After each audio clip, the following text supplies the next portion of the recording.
Allahumma salli ala Sayyidina Muhammadin wa ala ali Sayyidina Muhammad. Amma ba'd. Burdah pasal 3 bait 52. Wa kullu ayin.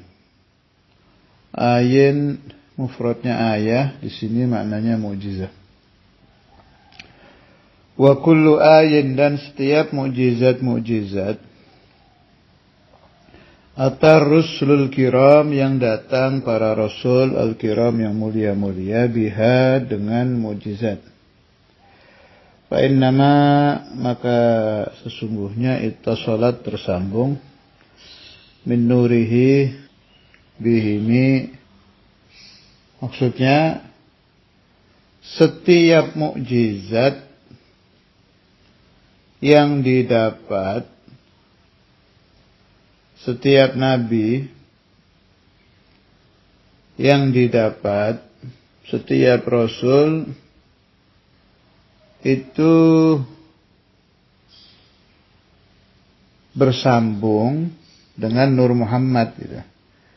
Jadi ibarat Rasulullah SAW itu lautan, 124.000 nabi itu punya pipa.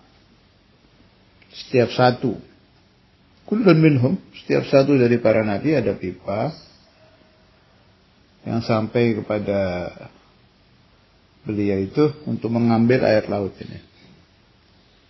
Semua itu semua.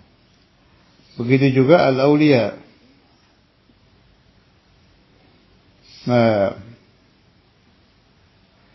Wa kullu ayin atar-rusulul kiramu biha fa inna mattasalat min nurihi bihimi.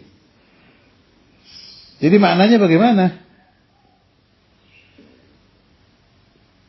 Mukjizat Nabi Isa itu beliau dapat dari Nabi Muhammad. Mukjizat Nabi Musa beliau dapat dari Nabi Muhammad. Kemudian mukjizat Nabi Ayub beliau dapat dari Nabi Muhammad gitu. Semuanya itu tersambung dengan Nur Muhammad sallallahu alaihi wasallam. Jadi al-asal, yang menjadi asal dari semua keajaiban ini ya Nur Muhammad ini, ya Rasulullah ini. Saya ambil satu contoh kecil. Ini saya dengar waktu saya di Darul Hadis dulu dari orang yang menyaksikan langsung atau dia mendapat riwayat dari seseorang. Sekarang kita renungkan kejadiannya. Jadi ada satu murid Al-Habib Abdul Qadir bin Ahmad Bilfaqih.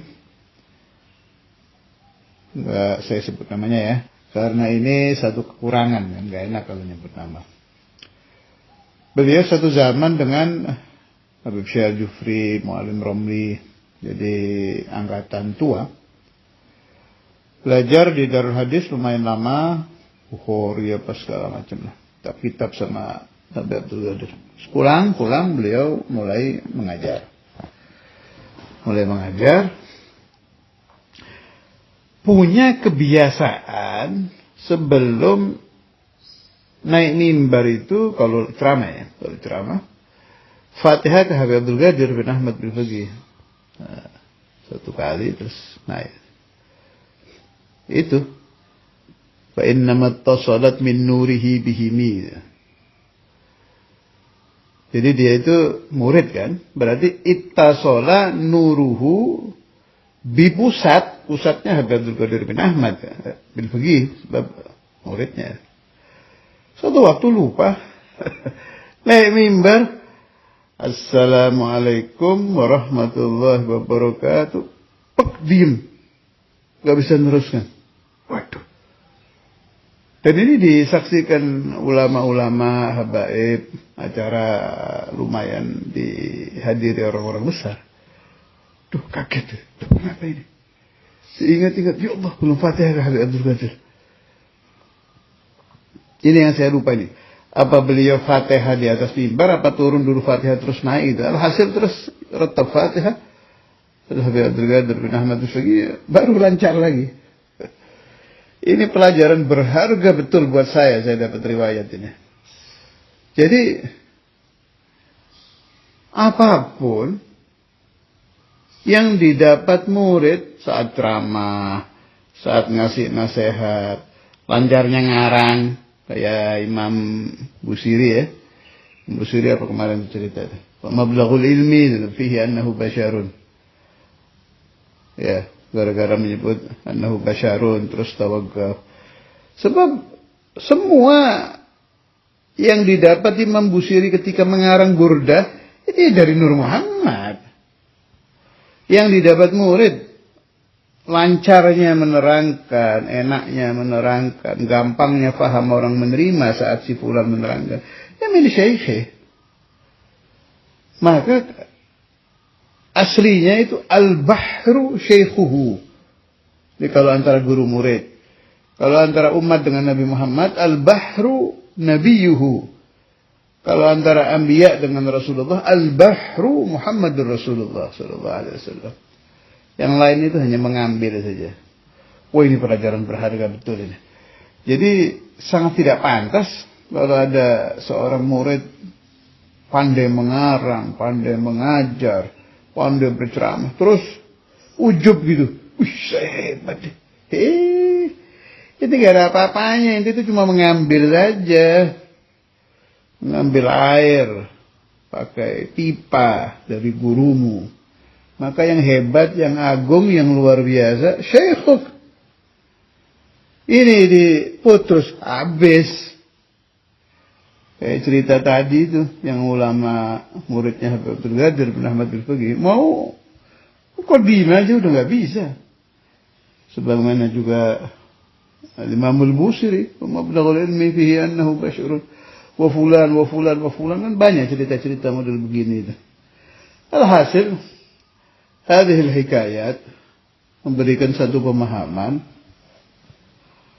al-azim asy-syaikh, yang agung adalah guru untuk kelompok talabah, para santri.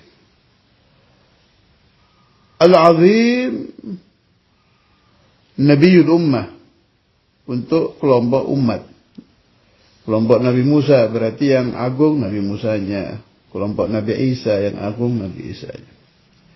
Al-azimu Sayyidina Maulana Muhammad untuk al-anbiya wal kull. Ya, untuk para nabi, sebab haula'il kiram istamidun min nuri Muhammadin sallallahu alaihi wasallam. Rasulullah semua sih. An-Nabi, wal-Rasul, wal-Wali, wal-Malak. Udah apa saja kalau Nabi Muhammad. Wa kulluhum min Rasulillah. Wa kulluhum min Rasulillah multamisun. Gharfan min al-bahri aw rashfan min al-diyami. Wa sirru fi hadhihi hikayah, rahasia cerita ini, biar hati kita itu bersih gitu. Kita yang punya kelebihan di dalam bayan, dalam penjelasan bagi seorang mudarris, murabbi, muadzin yang punya kelebihan di dalam talqul lisan, lancarnya bicara bagi khutbah, yang punya kelebihan di dalam takbir kalimat bagi para pengarang. Kita harus sadar bahwa itu semua hanya karena kita tersambung dengan haula'i qaumil kiram. Wassallallahu ala sayyidina Maulana Muhammad wa ala alihi wa sahbihi wasallam. Walhamdulillahi rabbil alamin.